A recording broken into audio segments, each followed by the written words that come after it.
Charleston White's weird take on Hassan Campbell and Afrika Bambaataa. You didn't send him to jail. Nigga, that was a consensual relationship. Nigga, you would take it. He wasn't forced on you. Homie, that was a consensual relationship. Is that going too far, though? Because I think he's sensitive about that. Like he ain't sensitive about it. No, he's sensitive. He said to me, because when we did the interview, he said if Wack ever asked or questioned his manhood because of what was happening with Afrika Bambaataa, he would have crashed out. Well, if what really happened to him, Afrika Bambaataa, homie, no, you can't molest a 15-year-old, 16-year-old. Yeah, you can. No, you can't. Nigga, we fighting at 15 and 16. That man got bodies. That nigga Hassan Campbell got bodies, homie. Homie, at 15 years old, you ain't finna walk up there to go get that. At 15 years old, you get molested, putting your clothes back on, walking back down there, but you a killer. You got bodies at this age. Homie, at 14 years old, homie, we were murdering. Ain't nowhere in the world you shoving on me and I don't want it. At 14, 15, 16, homie. Maybe 7, 8, 9, but not in the teen years. And I get to go home and come back? What's making me come back? And knock on the door and wait for you to open it up? Because I ain't got a key. I'm walking back to come get this and knocking on the door.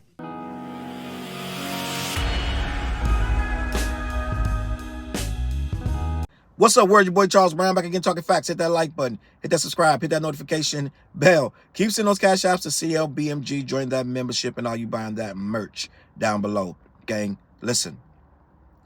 Charleston White is weird.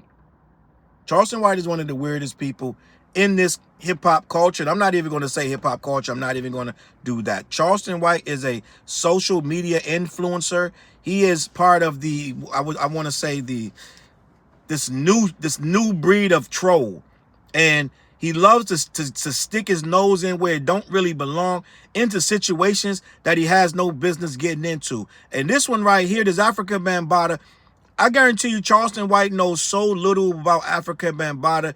You can probably ask him the most basic question, like name one Afrika Bambaataa song, and he can't do it. But he sticks his nose in because it's Hassan Campbell. So he coming out of nowhere to give his thoughts on Hassan Campbell, Afrika Bambaataa, and the victims like such as Ronald Savage. They all got something going on. I just did a live last night, in a quote unquote emergency live, when Afrika Bambaataa died.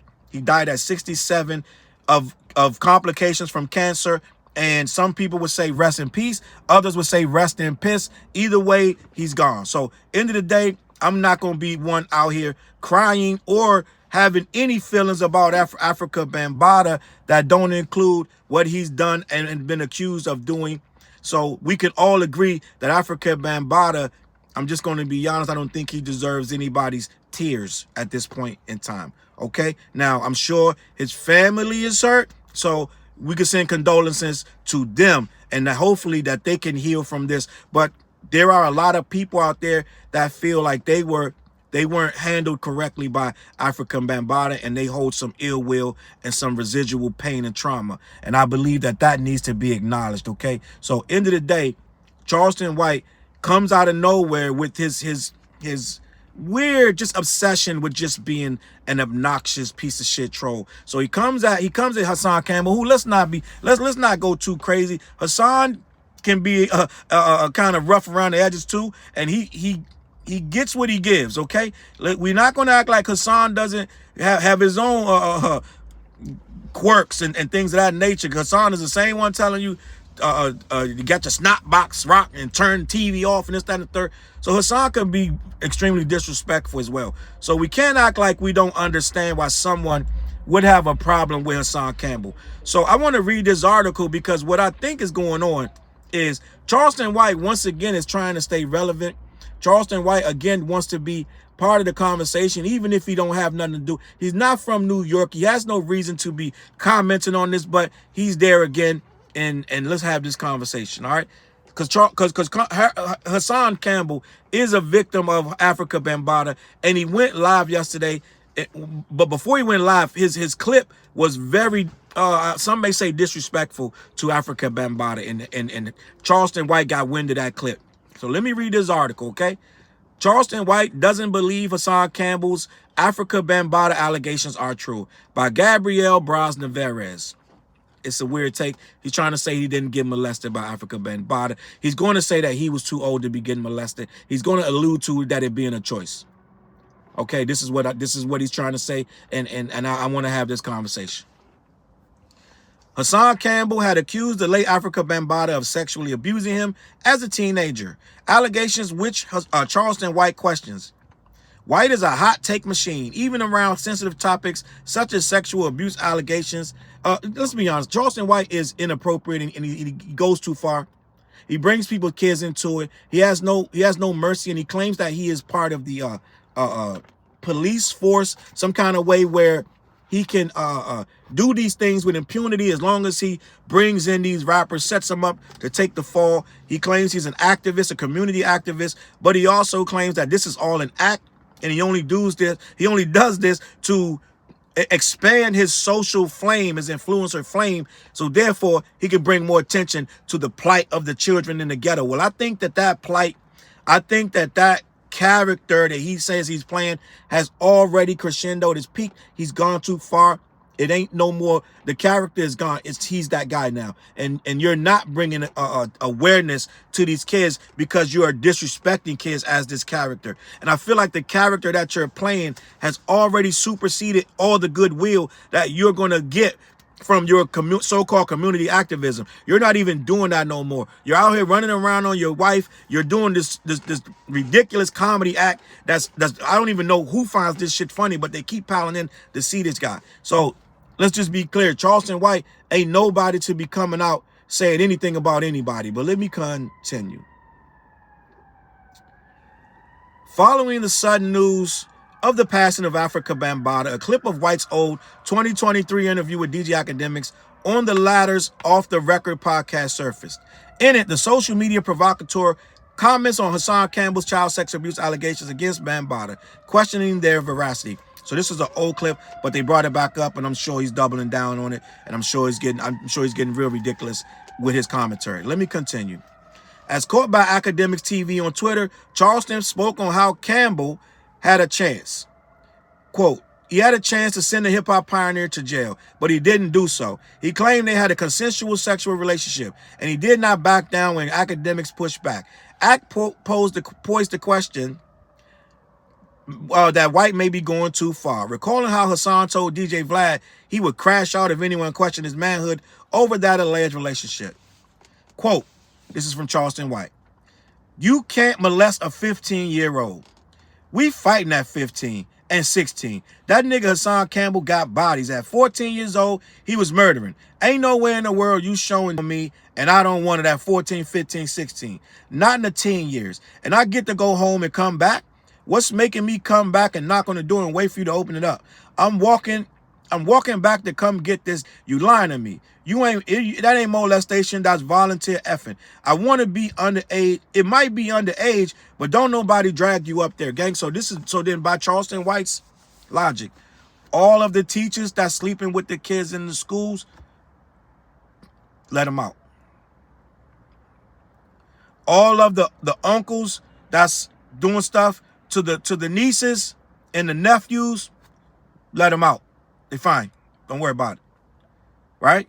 All of the bosses or the professors or the people of power, all of the clergymen, right, who take advantage of the 14, 15, and 16-year-old boys and girls, they're fine because that kid wanted it. This is Charleston White's logic.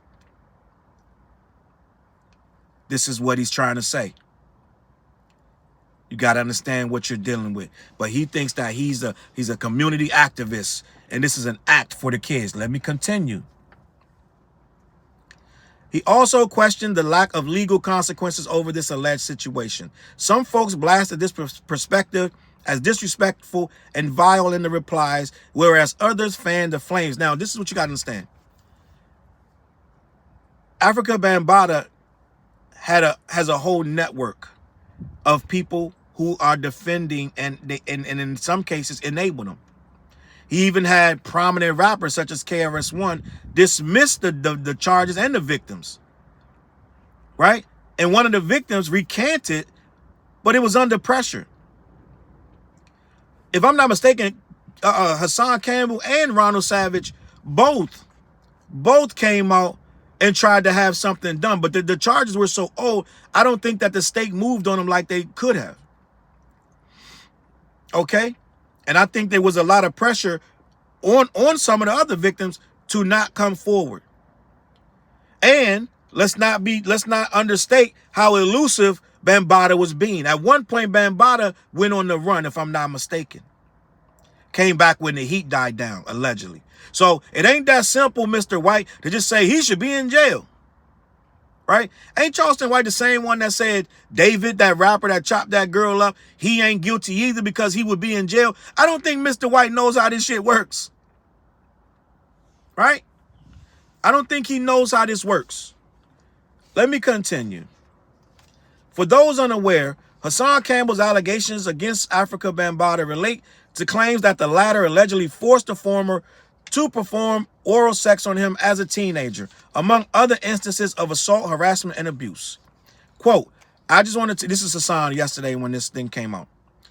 I just want to take the time out to say rest in peace to the greatest child predator who ever walked this earth, Afrika Bambaataa. Campbell expressed in a Facebook video after his passing. He passed away in Pennsylvania yesterday after a prostate cancer battle.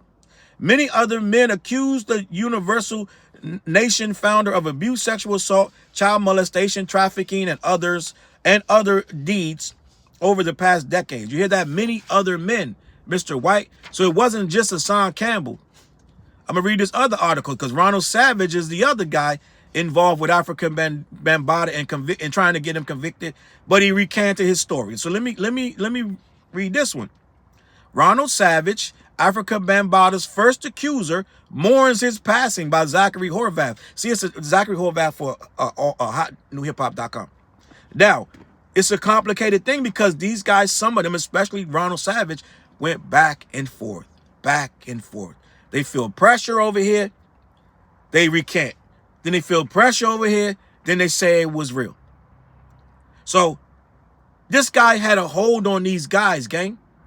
This is why some of my legends like KRS-One and, like I said yesterday, Chuck D, and Curtis Blow and one more guy, but they're running the hip hop museum, and they had to say some stuff about I'm not gonna say good things, but they had to say some things in regard to Afrika Bambaataa about his legacy, because you can't acknowledge this without acknowledging him of what he's done for the culture. So some of these guys are caught up in what he's done for the culture. And some of them are really, it's not brainwashed, but they look at it as a loyalty thing where they got to speak highly of this guy for what he's done. So Ronald Savage is one of these guys that's back and forth on the bubble about how great he is, just like they are. So let me finish reading this. Despite the history of being what it was with Afrika Bambaataa, Ronald Savage is still sending his best to the former's family amid his death. The passing of Afrika Bambaataa has been a tricky subject to discuss. That's because the hip-hop pioneer's controversial past. In the late 2010s, the New York native was being hit with allegation after allegation. Making it worse was the fact that the accusations themselves centered around child abuse, molestation, and sexual assault. They all severely muddied the waters for Bambaataa, who should solely be remembered for his contributions to rap. Some people, especially some of his accusers, aren't showing him and his family much compassion as a result. But Roger B. Stinger Savage, the first man to push such allegations against Bambaataa, is encouraging these people to look past all of that. He was his first accuser, but he wasn't his only one. Sometimes there's a domino effect. When one person comes out, you see a trickle effect where more people start to come out. Ronald B. Stinger was first, but Ronald B. Stinger, in my opinion, was the most conflicted one of all of them. Let me continue. In an exclusive statement to All Hip Hop, Savage expressed how much the 67-year-old's death has been impacting him as well. Quote, "My heart is heavy with sorrow, and I send my deepest, most sincere condolences to his biological family and to our extended family. The universal Zulu nation. While we acknowledge the complexities of history, we must honor and respect what he did for the foundation of this culture. Without his vision, the global stage that hip-hop stands on today would not exist, he said. Two things could be true. Two things could be true, but we don't got to keep blowing smoke and kissing this guy's ass when we know that it wasn't that. Two things could be true, and we could tell the other story too. We don't got to keep defaulting to what he did for the culture and what he did for hip-hop. Let me continue. It seems Savage's change of heart stems from some conversations that they had in recent years. He explains, quote, I am eternally grateful that I had the opportunity to speak with Bambaataa at the Queen Pepsi tribute at Crotona Park in the Bronx. In that moment, I got my closure. Bambaataa probably said, I'm sorry. Okay? What's going on here? I feel like Bambaataa apologized to him. And this is why he's saying these good things. I'm just going to be honest. Let me continue. It was a spiritual experience that transcended words. From that point forward, Bambaataa and I stayed in constant contact.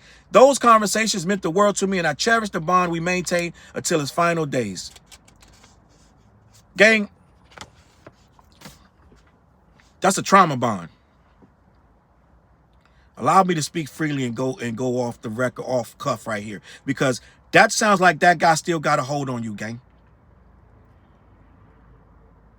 You the first accuser saying he did this, that, and the third to me as a child, and now you met him at the park in the Bronx or the Queens, wherever it was, and now he said this, that, and the third to you, and you were in constant contact again after you was going to take him to court, get him arrested, and put in jail for the rest of his life? And now you're saying whatever magical moment happened in that park, you're sending condolences and you're saying that that you cherish this man? Yeah, you got a trauma bond, gang. That's a trauma bond. And you're still not over whatever trauma you were up under, whatever spell he had on you. He saw you in the park and he put the spell back on you, gang. I'm just going to be honest. Not trying to be mean to you, but you're a grown man and I am too. And I'm talking to you. You're bugging out. I'm leaving at that. And Charleston White, he just always going to be as slimy as ever. And people listen to him, and that's cool. Do your thing. Charleston White is only good for a laugh, a chuckle, here and there, a clip. That's going to make you say, I can't believe he said that. But after that, Charleston White is useless. Charleston White is useless to the race. He's useless to human beings. He's useless to pretty much everyone and everything.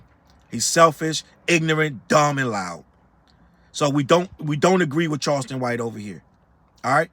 End of the day, man, I'm out of here, man. Say what you want in the comments or don't. It is what it is. CLBMG. Head on over to black-yeti.com. Let them know who sent you. They ship all over the continental U.S. Also, every Wednesday night, we go live on the West Show. Me, TJ, and Flea is about 9:15, 9:30 on all my social media platforms. Head on over to Patreon. I got over 20-some exclusive episodes over there that you probably haven't seen if you haven't became a member. I try to post three or four times a week on that platform, all right? And we got a new video called Peanut Butter Tim's, me, TJ, and Flares. Dope video, dope record. We got an album called The What Project. Lock in is on all streaming platforms. Let me know what you think, man. Get in the comments, share the video. I'm out of here, man. I'm going to catch you on that flip side. Peace. Look, mission impossible to drop a few lines without dropping old times when Southern Hill was still a gold mine. When pistol grips was my shit and I sold mine. When Alias was not a show and they told mine. Elevate your mind with high quality THC infused products. BlackYeti.com. Black-Yeti.com.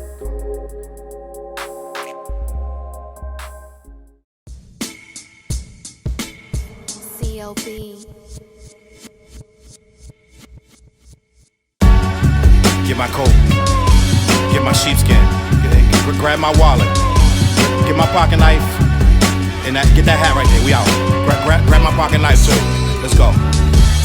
When I first came to the city, niggas didn't believe me. I just wanted to join a team and throw assist pass easily. 6 man off the bench, alley-oop pass freely. Suit up for one game and hope a scout might see me. But nah, niggas is greedy, wasn't rocking with him. Unplugged the scoreboard, put put a lock on the gym. Told me to power forward, point guard at the rim, and left me with no center and a ball full of phlegm.